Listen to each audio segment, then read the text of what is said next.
सदाशिव समारंभां शंकराचार्य मध्यमाम् अस्मदाचार्य पर्यन्तां वंदे गुरु परंपराम्। वसुदेव सुतं देवं कंसचाणूरमर्दनं देवकी परमानंदं कृष्णं वंदे जगद्गुरुम्. And then we'll say, I'd say all the time, and during number of time during the day also I say, but anytime I have Bhagavad Gita session, we start with shlok number 7 of second chapter, which is Arjun's Prarthana to Bhagwan. And to answer that Prarthana, the entire Bhagavad Gita came out. Bhagwan answered that one Prarthana and then whole teaching came out. So 7th shlok of second chapter. कार्पण्य दोषो उपहत स्वभावः पृच्छामि त्वां धर्म सम्मूढ़ चेताः यत् श्रेयस्यात् निश्चितं ब्रूहि तन्मे शिष्यस्ते अहं शाधि मां त्वां प्रपन्नम्. You can imagine Bhagwan is standing and we, like Arjun, we are saying, Bhagwan, we are confused, which we many times. So I'm so I'm not able to decide what is the Shreyas. Shreyas means the best out of me. It's like that. And we'll see, entire Bhagavad Gita is all about the best out of me is not for myself, the best for everyone. That is Shreyas. What is good for me is Preyas. Pri and Shreya, though there are two words. So Arjuna has asked, Nit Shreyas Syat Nishchitam Bhagavad. Tell me what is Shreyas. A smart student, right? And then Shishyaste Ham Shadimam Tvam Prapannam. Guide my buddhi. Shadimam means guide my buddhi. Shishyaste Ham. I surrender to you. Shishya means who surrender. Surrender in the sense with Shraddha, not giving up. And he says, just guide me. And that entire Bhagavad Gita is answer to that one prarthana. And then Bhagavan continued. And then he allowed Arjun to ask questions, and Bhagavan responded. And we are seeing that. We are on 12th chapter. So we are on 12th chapter. Very quickly, we'll recap the previous session, which was chapter number 10 and 11. 10 was Vibhuti, means Bhagwan's glory. And 11 is Bhagwan's Vishwarup. We saw the Vishwarup darshan. You can watch anytime in Mahabharata. Many places are there on videos, Bhagwan's Virat Rup, right? Vishwarup. So first 6 chapters, Bhagwan talked about. Arjun's question was like this. Who am I? I'm confused. I'm deluded. Karpanya dosho. Upahata. So the first 6 chapter about Bhagwan told who you are. And we saw that. And that is called Gyan, Atma Gyan. I forget that who am I? And then Bhagwan explains that you are that Atma, not this body. This is temporary and material. And that is first 6 chapter. Now 7th to 11th, Bhagwan talked about himself. The 7th, Bhagwan talked about his lower nature. And in fact, 10th chapter, he says, I am the tree, I am the river. He says the best of the best. And then 11th, he showed his Vishwarup that. So 10th chapter, everything, Bhagwan is in everything. And 11th chapter, everything is in Bhagwan. It's like that. So Vibhuti and Vishwarup. And then we saw that. So that is what up to 11th chapter. So for us, the teaching is Bhagwan said, yes, one place he said that I am, in all yagyas, I am jap yagya. So yagya in the sense, any type of puja, ritual we can say. So Bhagwan says the best ritual, easiest way to reach me is jap. And that's why he says, Yagyanam jap yagyo asmi. I am, and that's what the lesson for us, like Bhagwan ka naam jap is the key. And that with that we'll enter into 12th chapter, right? So jap yagya is the best, easiest. It doesn't need any props. It doesn't need any gadgets. It doesn't need any long process. It's jap, Ram, Ram, Ram, that's good enough. Or Om Namah Shivaya, Om Namah Shivaya, that is good enough. Or any name you like. That's what Bhagwan says. And then he says at the end of the 11th chapter to Arjun, and Bhagwan is not allowing Arjun to run away from his Swadharma. That is the entire teaching is that. In spite of giving all this, Bhagwan is making sure that he doesn't forget his Swadharma. At this point, his Swadharma is to continue this yuddha. It is not about war, it is the Dharma yuddha. But Bhagwan, at the end of the 11th chapter, Bhagwan wants that Nimitta Matra Bhava Savyasachin. Very famous shloka of Bhagavad Gita. Nimitta Matra Bhava Savyasachin. He says, Nimitta Matra means you are just the instrument. And last time I said when we closed that Shakespeare's poem, and it says that world is a stage, and everyone has an entry and exit point in the script. So you come, the artist or players, role players, they come to the stage.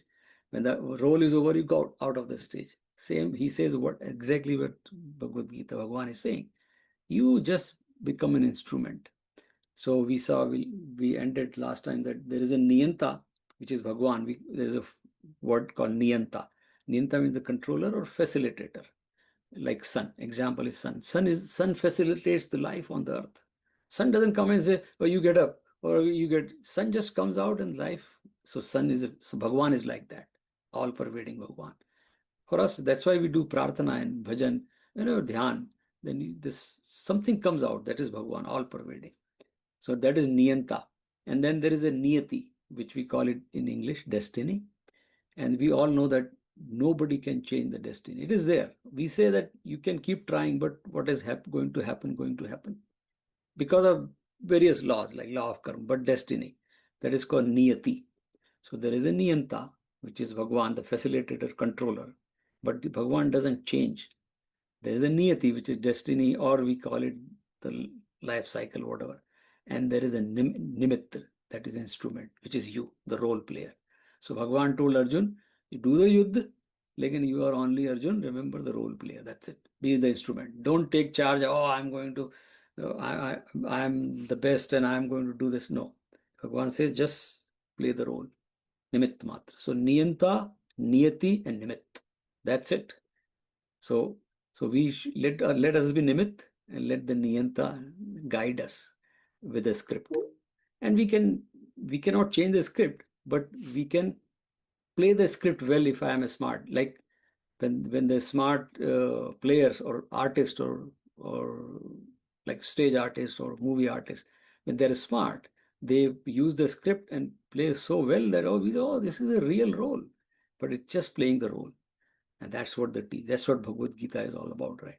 Bhagavan says even you're doing karma, but you just be the player. Don't take charge. Oh, I'm going to do that. And that's what the famous slok says, karmanye vadhikaraste ma phaleshu kadachan. That's what Bhagavan says. Just continue what is assigned to you, your duty. Don't take control of the result. That's the problem. When you take control of the result, there is anxiety, and if you success and failure and depression and all things happen. Just enjoy the game. It's like that. So that's what the essence was up to 11th. So now we enter into 12th chapter. So the title of the 12th chapter is Bhakti Yoga.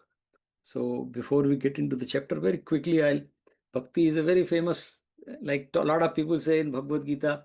Some people say, or I like Karma Yoga of Bhagavad Gita, and some people say I like Bhakti Yoga, Gyan Yoga of Bhagavad Gita. Some people say Bhakti Yoga.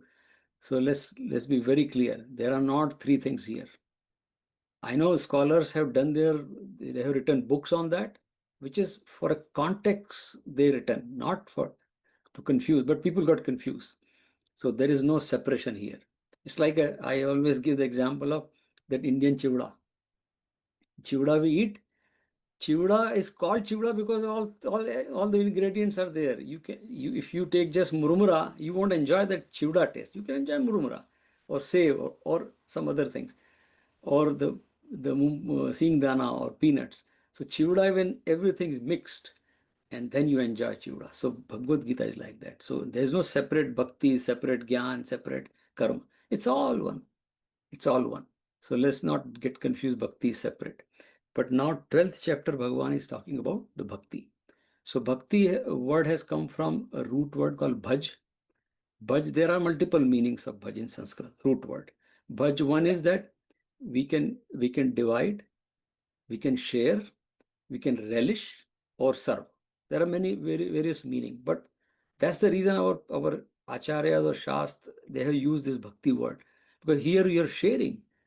Bhakti means the love, like the thread is the love. That so love in love you share, right? And then you serve. In bhakti is a serving, right? A surrender, a samarpan we call it, right? And then bhakti is to relish, to enjoy. When you are in love with someone, with Bhagwan, yeah, we're talking, there is a joy also. So that's why this bhakti word has come. Very nicely, it is. My keyboard is giving some problem, but anyway, let's ignore that.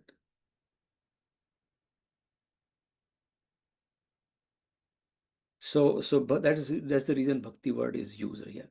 So there are three ways we in our Ved or Shastra also they are defined. There is a karma, there is a jnana, there is a karma, and there is a bhakti. That's the popular upasana.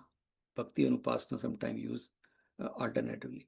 So this is bhakti yoga. So we'll see now. So in essence, bhakti is that. So just to make sure that we understand the word bhakti. So with that, we'll enter into the chapter, right? So it is 12th chapter.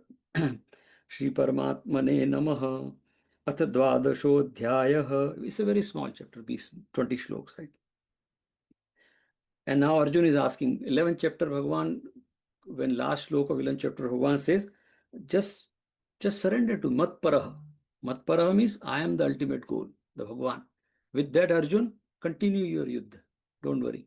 So now Arjun has a question. So, and that's the beauty of that. Bhagavan explained, he asks questions, and Bhagavan answers again. So Arjuna Uvacha, the chapter starts with that. Evam satata yukta ye bhaktastvam paryupasate ye chapyaksharam avyaktam tesham ke yoga vittamaha.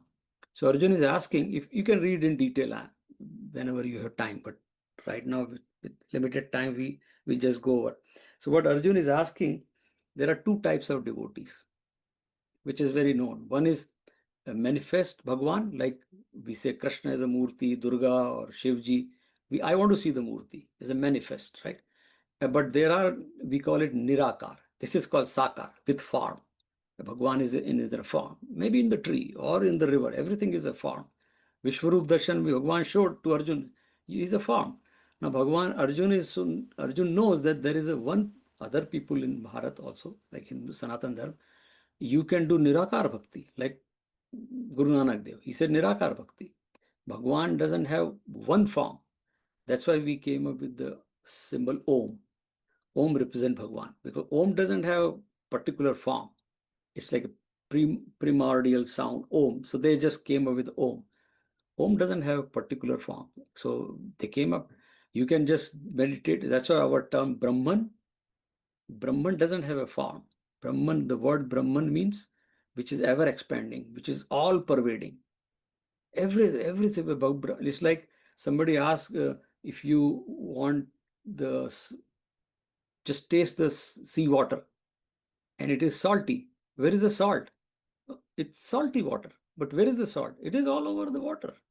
You cannot say, oh, here is the salt in the entire ocean is, so Bhagwan is like that.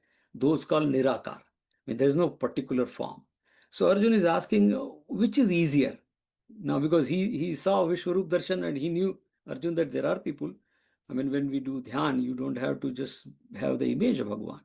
So he's asking, which is easier or which you think the better? But Arjun's question, right? So, and now Bhagwan is going to answer that. And that's what the chapter is all about, bhakti. So I'm not going to read all three shlokas. So second shlok, Shri Bhagavan Uvacha, Mayyavesha mano ye mam nitya yukta upasate shraddhaya parayopetaha te me yukta tamamata. So Bhagavan is saying, yeah, there are two ways we can sakar and nirakar, manifest or unmanifest Bhagwan. We can worship Bhagwan, right? But Bhagwan is saying doesn't matter. Second and third shlok, all Bhagwan is explaining second, third, and fourth. But what he is saying, Shraddhaya Parayupeta, doesn't matter whatever way you do that, as long as you have Shraddha. Upeta means upasana, puja. With Shraddha, whether you take Krishna Murti or whether you take Amurt Bhagwan, maybe Surya Bhagwan, there is no form like this. Or close your eyes and think of divinity. Like there are people, in modern world, there are scholars, they'll say that God is an energy, or it is higher power. People say that. You can listen to many people say that there is a higher power. Yeah, there doesn't have to be any form, but there is a power. So most of the people, whether they are in form or non-form, they accept there is someone higher than me. In fact, I'll tell you, I'm not deviating, but very quick example, it's good. Elon Musk, he says, I'm not a religious person. I don't pray, I don't worship. He's interviewed somebody, asked, and he said, he said, only one time in my life, the first time when he launched the satellite, and two people went there, and they went for like few seconds and came back from space, right? So he said, first time I prayed, first satellite when he launched, first time I prayed for their safe return. Prayed. He also made the prayer. Prayer to whom? Prayer to someone higher than you. So even person like Elon Musk also saying there is someone beyond me. And that is what. So Hamare Sanatan, that's what Sanatan Dharma stands out in all this, that it allows you to create a form. There are other traditions, they say, no, you cannot even write name of God, Bhagwan. He said, okay, our kids say, make Ganesh yourself. And they are making a little Ganesh, right, with clay, or draw the picture of Krishna. That is the beauty of Sanatan Dharma. That they say, oh, you can worship unmanifest also if you want. But if you want, here is that. So, and then Bhagwan is saying, Arjun, the third shlok, he says, I think fourth shlok. Yeah. So fifth shlok, Bhagwan says, Klesho adhik taras tesham avyakta sakta chetasam avyakta hi gatir dukkham deha vadbhiravapyate. He's saying the people who with body like us, we are born and we are raised to see the people relationship. Oh, here's me, here's my friend, here is my mother, here's my father, because we are all body centric people. So Bhagavan says it is very difficult for a body centric person sometimes to imagine unmanifest divinity, Bhagavan. So Arjun, it is easier for people like you now, because Bhagavan knows Arjun is a grahast. Arjun is like a human being, normal. He's not a sadhu sannyasi sitting in Himalaya. So Bhagavan says, people like you. So here's a message for us also. We are all grahast. For us, because we are body centric, I always want to see something similar to me. It's easier. Oh, here is a Krishna similar to you. He is a Ram similar to you. He is a brother. He is a husband. He is a son. Oh, it's easy to relate. That's what our rishis were very smart. And that's what Bhagavan took avatar. Avatar means he came in the human form to show to us that you can always you can also live like this, like Sita ji or Durga ji. That's the beauty of Sanatana Dharma. So that's what Bhagavan is saying. It's easy for people who have body to relate to image. So Bhagavan says, for both, if in any case, even if you don't want to worship the form, close your eyes and think of Brahman or think of divinity. Like when I will do the meditation sometime, I said sometime I have meditation classes in my office also. So I tell people, I give example of the same. And they typically it's like Abrahamic people, non-Hindu group. They follow me. So I tell them, because they don't have that that there is a God, right? They say there is God, but you can't see. And I tell them that you sit in the park while you're in the process of meditation, and you see the leaf is blowing, shaking. Who's doing it? Wind. Oh, where is wind? I ask, do you see the wind? No, I don't see the wind. But you know the wind? Yeah, I know the wind. How do you? I feel the wind. That's it. You feel Bhagwan. You feel the divinity. And now they say, okay, they feel in the form of Krishna now. He's a Makan, he's eating the Makan, or he's doing Ras. So it's easier. So that's what Bhagwan is saying. But in all conditions, make sure that Shraddha is there. So we will move forward. So what is the time? Okay. So now from shlok number 8, 9, 8, 9, 10, 11. The fourth shlok, Bhagwan is giving not 4 types. People call it there are 4 ways you do bhakti. It's very well explained in Bhagavad Gita. You can read in detail later on sometime. But 8th, 9th, 10th, 11th, there are 4 ways you can do bhakti. I mean, you can do you don't do bhakti, but you follow this, and bhakti sprout from within us. It's like that. Bhakti, you cannot drink bhakti, you cannot eat bhakti. And whenever I talk bhakti and gyan, I think some of you may not know, but I understand the best bhakti and gyan because my daughter is bhakti and son is gyan. So whenever I read Bhagavad Gita or anything and I talk about bhakti and gyan, and that's why I say there's no difference. Bhagavan is also saying there is no difference. People say bhakti, gyan, karma, there are no, they're all one. Because I know, for me, they are both same, my daughter and son. So that's what Bhagavan is saying. So there are 4, 8, 9, 10th, 11th. Very nice shlok. We'll go over very quickly. But these are 4 ways Bhagavan says you can sprout that bhakti, you can produce that bhakti from within yourself. It's not outside. So 8th shlok, Bhagavan says, Mayyeva man adhatsa, Mayi buddhim niveshaya, nivsishyasi mayyeva, at urdham na samshaya. Bhagavan is saying, so there is a term called Mayi buddhim niveshaya, second part of the shlok. Nivesh word is Sanskrit word, and the meaning of nivesh is, in English, if we translate in modern English way, it is called investment or enter into something. Nivesh is in Bharat, it is used, nivesh is used for investment. In the banking and all those places, they use nivesh word. So Bhagavan is saying, Mai buddhim nivesha, using your intellect, invest in me. Look at that. Invest means you are completely, that's called samarpan. So the first thing is samarpan. Samarpan means, again, samarpan means with Shraddha, not giving up. Giving up is running away. He's with Shraddha. So first thing, Nivesh. Nivesh means Mayyev man adatso. Establish your mind in me, and that's investment. So Bhagavan says, do that. That is the first one. And Bhagavan says, if you do that, there's no doubt that you will not rise. The spiritual elevation will bound to happen. The urdhvam word is there. Bhagavan says, after that, you will establish in me. You'll always relish in me. So basically spiritual elevation. You feel you are spiritually elevated. So that is first. The 9th shlok. The second, Bhagavan says, he's giving option now. Ata chittam samadhatum na shaknoshi mai sthiram abhyasa yogena tatah map ichhamtum dhananjaya. Bhagavan is saying, if you cannot do that, Arjun, like we give to kids, little kids, option. Or you want to do your homework? No, I am okay. Do this, then we'll give you. If you cannot do this, do so. Like same thing, he's giving option to Arjun. He's saying, if you cannot do that, Arjun, the another option is right. Abhyasa yogena tatah mam. Do the practice.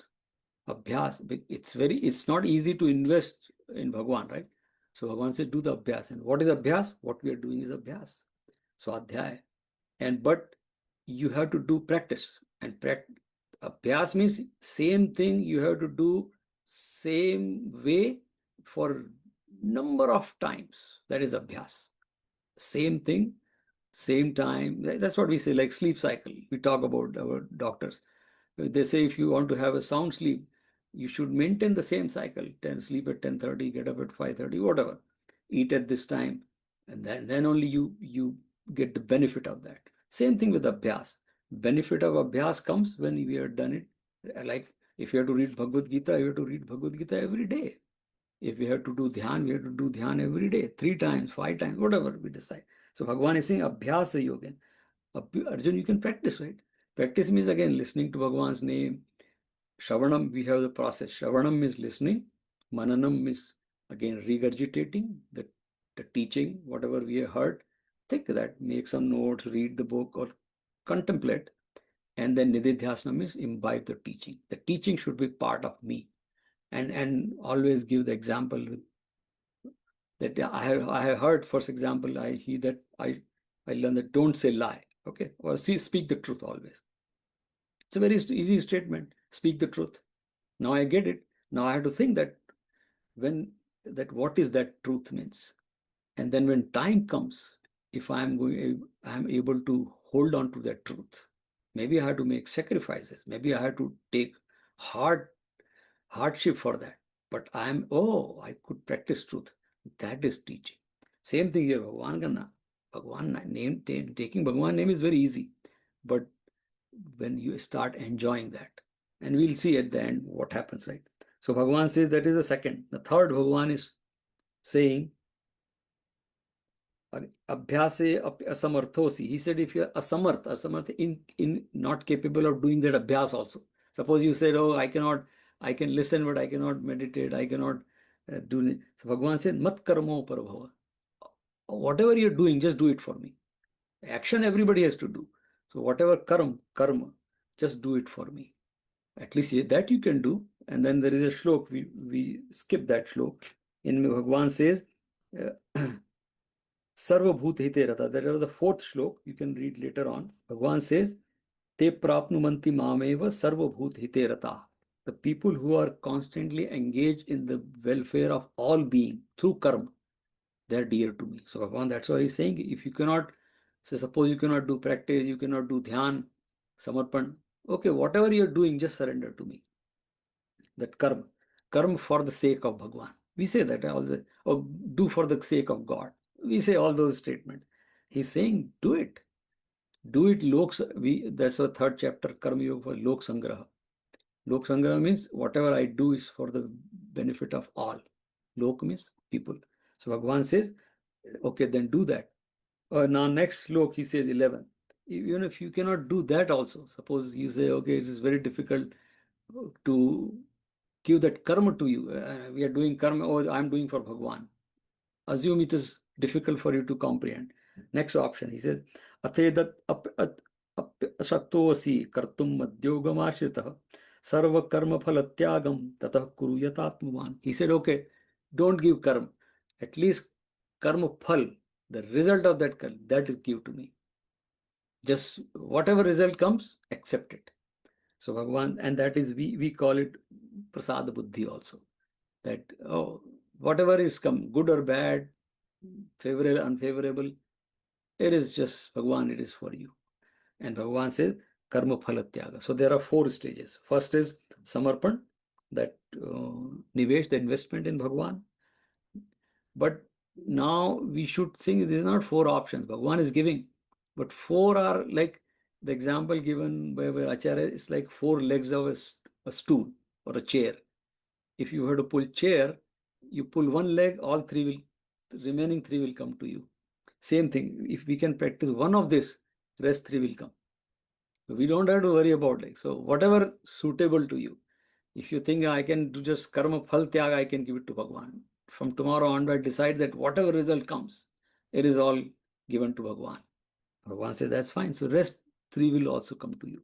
And these are the 3 stages of bhakti. And that's what, like, there are whole shastra written on these things. But what a wonderfully Bhagwan has given in 4 shlok. And there is a 12th shlok, which is the summary of not only this chapter, the summary of last like stages. It is a summary of entire Bhagavad Gita. So this 12th chapter is part of my everyday like puja. So the 12th shlok is very powerful. Shreyo hi jnanam abhyasat jnanat dhyanam vishishyate dhyanat karma phalatyagah tyaga shanti anantaram. Bhagwan is saying, Shreyo hi jnanam abhyasat. Without understanding what you're doing, better try to understand. So Gyan is better than Abhyas. Rather, Abhyas with Gyan is the right way. And then Bhagwan says, Jnana Dhyana Vishishyate. Once you know, Dhyan means you should become part of your, like, say, Mananam Nididhyasana. You should comprehend that. Yeah, I know a lot of things. Like, for example, tomato is a fruit. Tomato is not a vegetable, right? It's a fruit. We all know that. But when you make fruit salad, you don't add tomato to fruit salad. It will spoil the fruit salad. Oh, so the tomato is a fruit is a knowledge. But should I put tomato in the fruit salad? That is called Gyan. That comprehension of that information is Gyan. So that's what Bhagwan is saying. And Dhyanat Karma Phalatyaga. Dhyan se you imbibe the teaching, Karma Phalatyaga. That is the highest.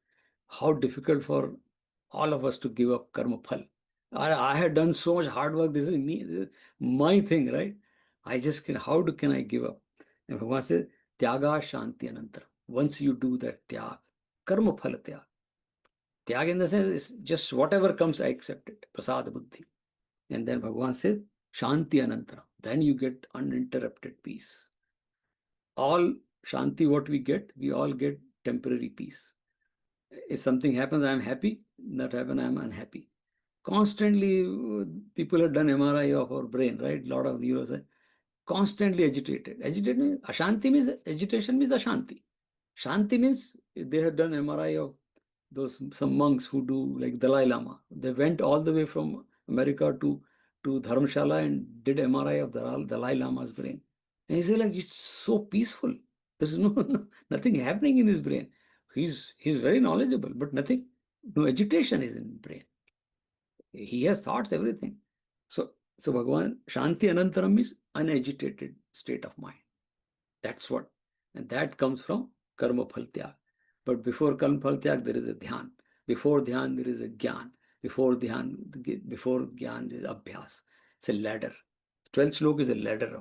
This is a total Adhyatmic sadhana. If you want to decipher, this is it.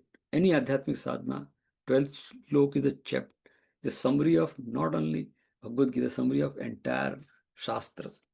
So with that, so Bhagavan, so now we'll move next. So Bhagavan told the ways. Now next few slok, which we don't have time to go all from 15th, actually 13th onwards. It's all the attributes of a Bhakt. So there is nothing like Bhakti is a very arbitrary term.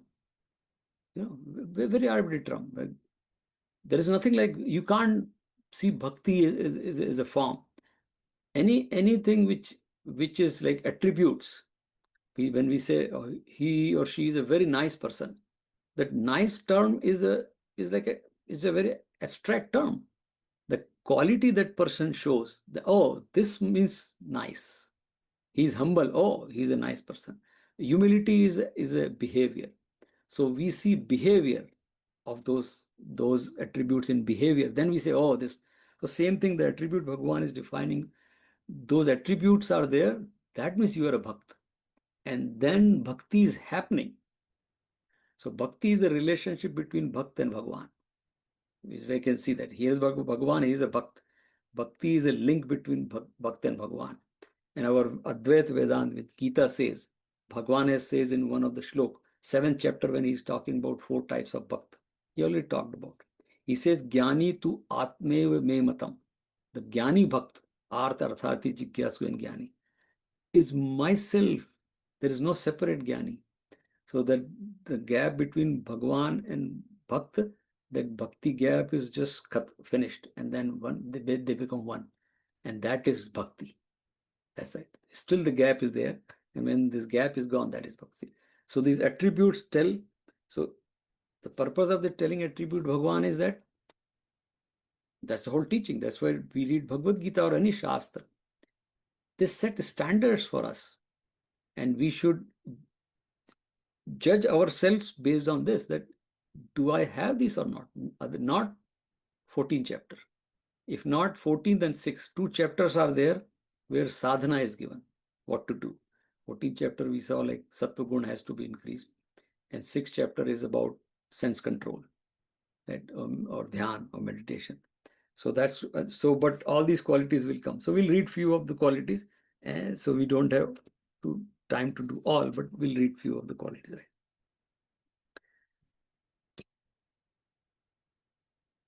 Yeah. So 13th shlok, right? Bhagavan is saying the attributes of a bhakta.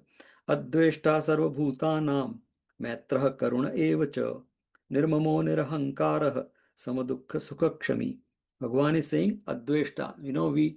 There is a shlok we all say before prayer.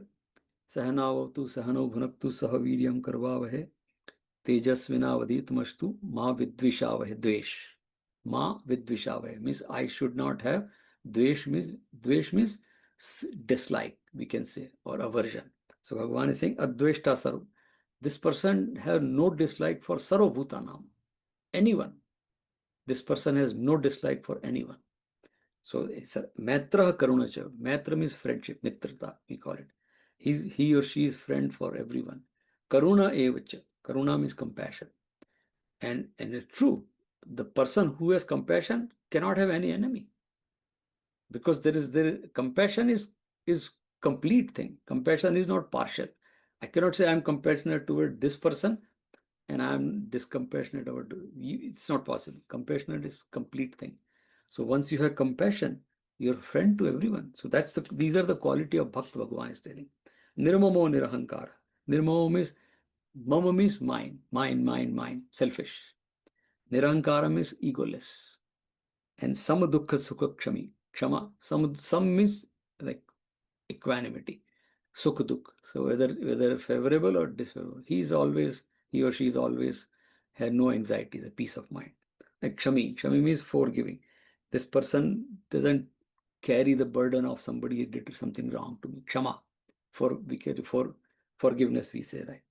So yeah, so we'll read whatever time is there. We still have 10 more minutes. So some qualities are pretty good. We should just keep. I mean, you can read all those. There are 20 shlok only, 13 to 7 shlok, but each shlok has 6-7 qualities. Wonderful, right? Now the next shlok 14 says, Santushta satatam yogi yatatma dradhanishchayah maya arpita mano buddhi yo mad bhakta same priya. Same priya means this type of person is priya to me. Anytime we tell someone you're priya to me, the connection is bhakti. Bhakti means prem, like the culmination of prem. There is a difference between Bhagavad Gita student can understand what difference between moh and prem. Moh means attachment. I love my car. You don't love your car. You're attached to your car. Car is a material thing. How do you love your car? It's like so. But we say, oh, I love my car. I love Steelers. Oh, that's you cannot love abstract things. So Bhagavan is saying, love is always between two things which can interact, right? Transact. So Bhagavan is saying, when he is Samay Priya, this person is priya to me, means Bhagavan loves. Bhagavan loves means it's both way happening. So Santushta Satatam Yogi. Santusht means contentment. This person is, but look at that, who is saying? Krishna is saying, who is forcing Arjun to go for the war. He is not allowing him to run away. He said, war, Arjun, you have to do that. But at the same time, be santusht. Look at that. One time he's saying you have to finish, and this is like a huge war, Mahabharat. But he says santusht. You have to be contented with whatever is happening. Nimitta matram means be the instrument. Yogi, yatatma, dhrada nishchaya. And like firm, determined person. Once a determined person is bhakt. It's the determination for not the wrong thing. The bhakt is a very determined, dhrada nishchaya, pakka.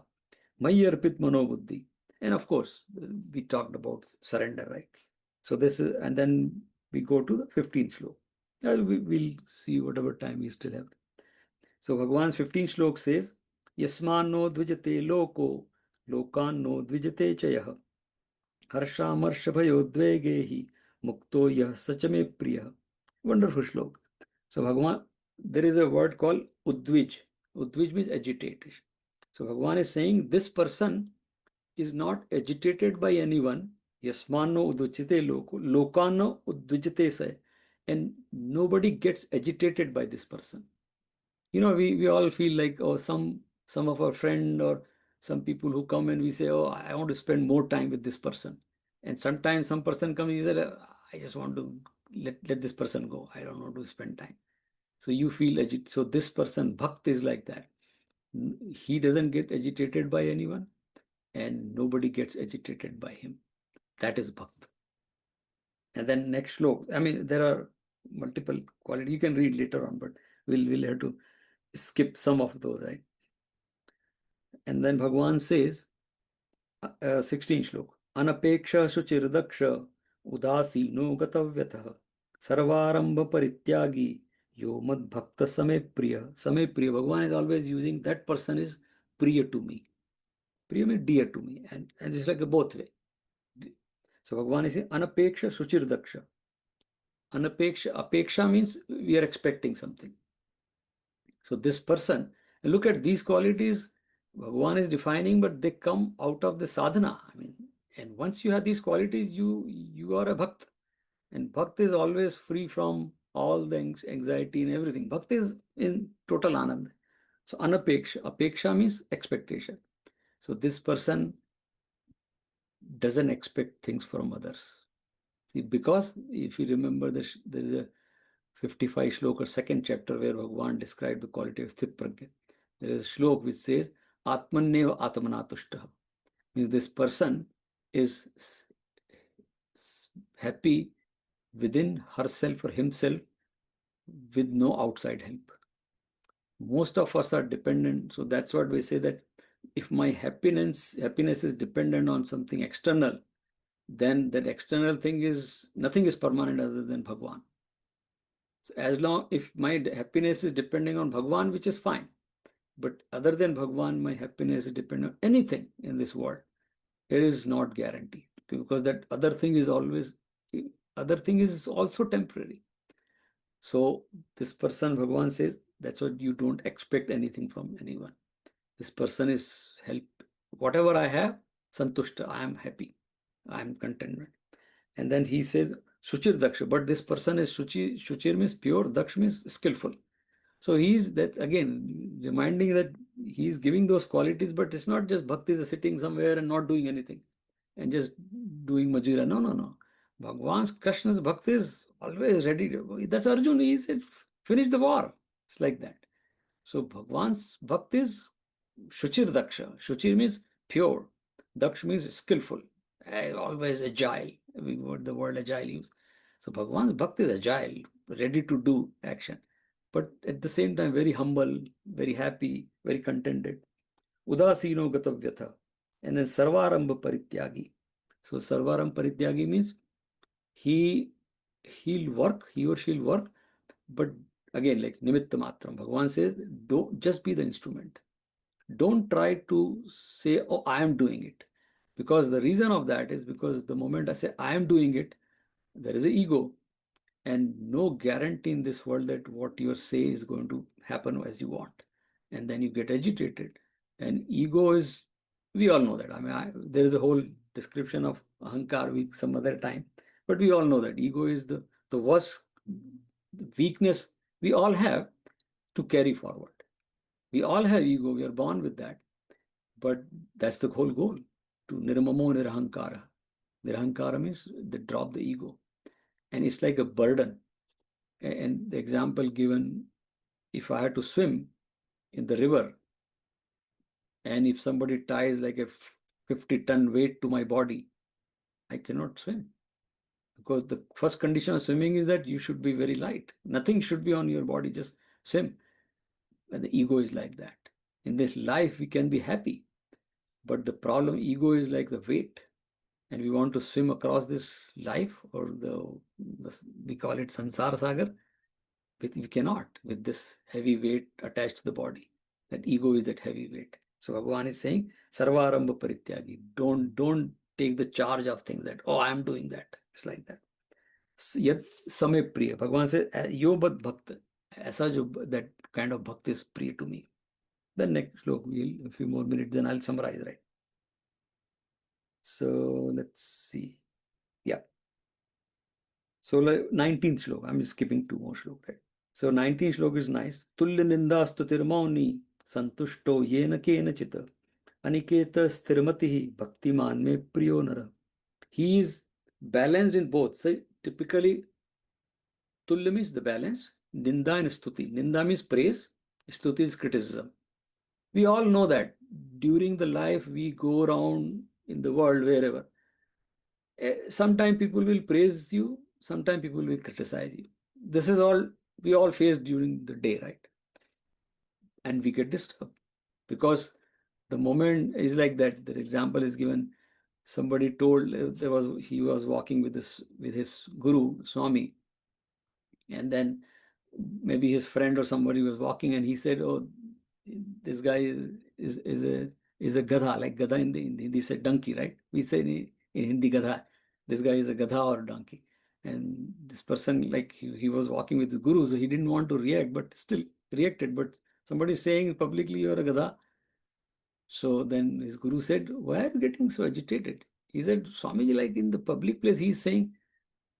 So then Swamiji, is he right or wrong? Your friend, you're saying you gadha. So if he's right, that means you yourself treat yourself as gadha, right? If not, then why do you worry? If you're not a gadha or stupid, then why do you worry? Let him say. And that's what Bhagavan is saying. Tulya ninda astutirmoni. People will criticize, they may praise you, but you just be equipoised, because it's like that. There was a quote by Buddha, right? If somebody throws anger at you, anyway, that person has hurt himself or herself by being angry and throwing anger on you. Why do you take somebody else's anger on you? Just ignore it. And that is called Tullinda ceremony. And Bhagavan says, Santushto, we already talked about. Yena kena. Aniketa. Niket means a possession. And in his pure Indian language or Hindi, we call it Niket, means a place of living, or house. So he's saying Aniketa. You still, a very powerful word. You live in the house, but it is not my house. It's like that. How difficult it is to, but that's the quality of Bhakta. Bhagavan is saying. There is a bhajan, Vaishnav Janto Tene. You can read that bhajan some other time, but that whole bhajan is out. Vaishnav Janto Tene Kahiye, Peer Parai Janare. But the entire bhajan, Bhagavan is saying, that Narsi Mehta is saying, the person who has all these qualities is Vaishnav Jan. Vaishnav Jan means who's dear to Bhagavan. That entire bhajan, what Bhagavan is saying here in simple language, right? Aniketa. I live in the house, but it's like that. Boat is supposed to float on the water. It is supposed to. It is meant to do that. Boat is meant so that it can float. But water should not be in the boat.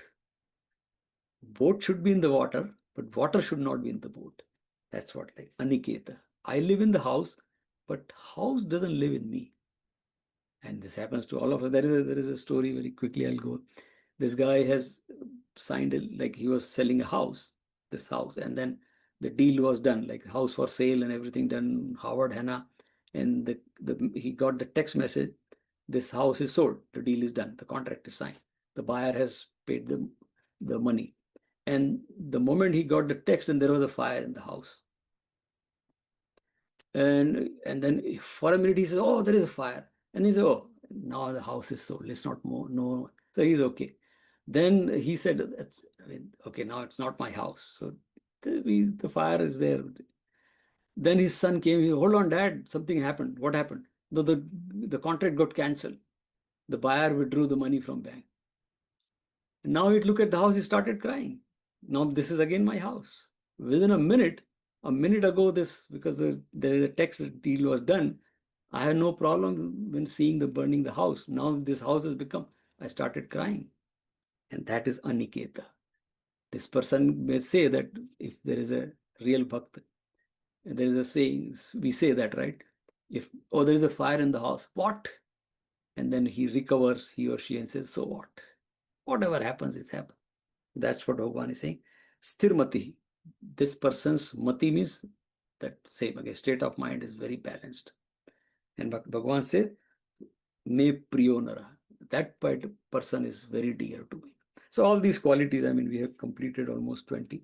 So we will summarize this chapter. This is a wonderful chapter. We can read later on. But the key here is relationship of Bhakta and Bhagavan. That is the key here. And we all have to, so we'll go some of the examples now. And that's where Hindu Sanatan Dharma stands out. It's not that I'm saying others are not good. We are not analyzing. But the beauty of Sanatan, it has given us freedom to talk to Bhagavan directly. We don't need, of course, we have channels, but you don't need any. Bhagavad Gita, this chapter, Bhagavan says, you don't need any channel. And Bhagavan is all over. You don't have to worry about, I have to, this particular Tirth, Bhagavan is there. There are reasons for, there is a Jyotirling, 12 are there, and there are, that Vaishno Devi is there, and Tirupati is there. But let's not get confused that Bhagavan is in Tirupati. There is a reason for Tirupati. Let's not get confused. Bhagwan is in, after reading this chapter or Bhagavad Gita and following what Bhagwan Krishna is saying, yeah, Vaishno Devi is there, but Devi is not there in Vaishno Devi. Devi, you just close your eyes and Devi is here, all pervading. That's what he's saying. Bhagwan is all pervading. That's the term we have used. Brahman. Brahman means ever expanding, all pervading. And there is a term called Bhag. Bhag is a Sanskrit word. Bhag means there are 6 attributes they make Bhag, which is, there is a definition. Bhag asya sthiti iti Bhagwan. Shri, Aishwarya, Kirti, Balam, Gyan, Vairagya. If the 6 qualities are there, they call Bhag. The one who has these 6 qualities is Bhagwan. So, but you, again, as I said, the quality you have to see in a person. So that's why we got avatar. Or Durga has Bal, and Krishna or Ram, whatever, the Gyan, Vairagya, Bhagwan Shiv, Vairagya. So that's the reason we have came up with this form. And that's what Bhagwan says in the beginning of the chapter. Arjun, you can worship both, manifest or unmanifest. As long as you have Shraddha, that's fine. But it's easy for the people who are bodily like us to have Bhagwan in the form. So it's easy. They have avapyate. The people who have body. And that's the reason Bhagwan says you can easy to worship, but the process is same. Abhyas, Dhyan, Gyan, Dhyan, Karma Phal Tyag. Whether you have many Hanumanji or no Hanumanji, doesn't matter. Bhakt can be without Hanumanji also, but the process is same and the attributes are same. Samo Shatrecha Mitrecha Tulyananda Astutirmoni. And that comes through sadhana. And sadhana again, 6th chapter and 14th chapter. Bhagavan is very clearly listed. There are steps there. And then only you get this quality. And Bhagavan says, once you have this quality, you and me are same. So there is a, so we'll summarize. In Gita, we call it Karma Yoga, right? It's very famous. Everybody knows Karma Yoga. And we saw the 3rd chapter, right? So Karma Yoga is again Swadharma, without self-involved in that, without the doership, the state. I'm just doing the karma for the sake of Bhagwan. Here also Bhagwan says. So Karma Yoga says that Bhagwan is facilitator, not the controller, not the giver. The result will be based on you, whatever your action. Bhagwan is a facilitator. Bhagwan helps. And that is called Prasad Buddhi. That's the word Prasad has come in Hindu, right? When we go to Mandir, we get, we are, it is said right from our childhood that you don't come out of Mandir without taking the Prasad. We don't leave the Mandir without taking the Prasad. And whatever is offered, we take it. From the childhood, we are taught that Panditji or whatever, they give mishri or they give apple or they may give almond or anything or chana, you take it because it's Prasad. Prasad means the blessings. Prasad, another word is Prasad is Shanti. So just accept it. So that is called Prasad Buddhi. So Karma Yoga, when Karma Yoga is added with Prasad Buddhi, it becomes Bhakti. It's that simple. I can do Karma Yoga, everything, and I'm very hardworking and I can be result oriented. That's fine. But if I have that Prasad Buddhi, whatever comes, it is Bhagwan's wish. Ramji ki marji, we call it, right? It is Bhagwan's wish. Accept it. And that is called Prasad Buddhi. Then Karma Yoga become Bhakti Yoga. So that's what I said. There is no Karma separate. There is no Bhakti. Then second, we call it Gyan Yoga. So Gyan Yoga is Bhagwan and me, Bhagwan and I am not separate. We call it Atma Ek, because when I say Atma Gyan means Paramatma and Atma is same thing. So ultimately, that is the whole teaching is Tattvamasi. Means you are that. You are that Bhagwan. There is no separate Bhagwan. Aham Brahmasmi at the. And when we meditation, when we do, at the last stage comes where there is only one. Either you are left or Bhagwan. There are not two. And that is called Gyan Yoga. When Bhagwan and me are one. And that is called Yukta Buddhi. Yukta means constantly engaged in the thought that I am that Bhagwan, or Bhagwan is in me, or I am in Bhagwan. That is engaged, Yukta Buddhi. So when Gyan Yoga has Yukta Buddhi, it becomes Bhakti. Because Bhagwan is there. Right? you become Bhakt. So that's what it is. There is no separate Karma Yoga. There is no separate Jnana Yoga. There is no separate Bhakti. All are one. Because ultimately it is all Bhakti. It is all that Samarpan to Bhagavan. It is devoted. So there is a shlok in Hindi. But anyway, so before that, I'll tell you what is the advantage of that having the Murti. One of very quick example, Tom Brady, the quarterback of Patriot, when he won Super Bowl 7 times, that even though was in the press followed him, and he opened his locker and there was a little Ganesha there. Ganesh. And they asked, is this Ganesha? What do you have Ganesha in your locker? And he said, I don't know. One of my friend gave me. I feel good. I feel good. So when person who is a non-Hindu, he has no, and a lot of people use, and I know I have some Muslim friends, they have the Om and Ganesh at home because they feel good. That is the beauty, right? For us, it is Bhagwan in the form. I write Ganeshji is my Bhagwan. I have made. So that is what Bhagwan is. So Bhagwan can be in any form. And that's what Bhagwan says. It's I will stop here with a Hindi. I'll translate in English. Where is Bhagwan? That's the question. So Bhagwan is not separate. So Kan Kan mein tujhe dhoonda, tera pata nahi. Kan Kan means every particle. I search you in every particle. Kan Kan mein tujhe dhoonda, tera pata nahi hai. I didn't find it. But tera pata mila to mera pata nahi hai. Once I found you, I lost myself. So because two cannot be there. And I went, and that is the sadhana. Once the sadhana reaches the ultimate, there is no separate Bhakta to Bhagwan. Bhakti makes Bhagwan and Bhakt one. And that is this chapter, Bhakti Yoga. And Bhagwan says that this is the goal of that. That's what Bhaj means, sharing.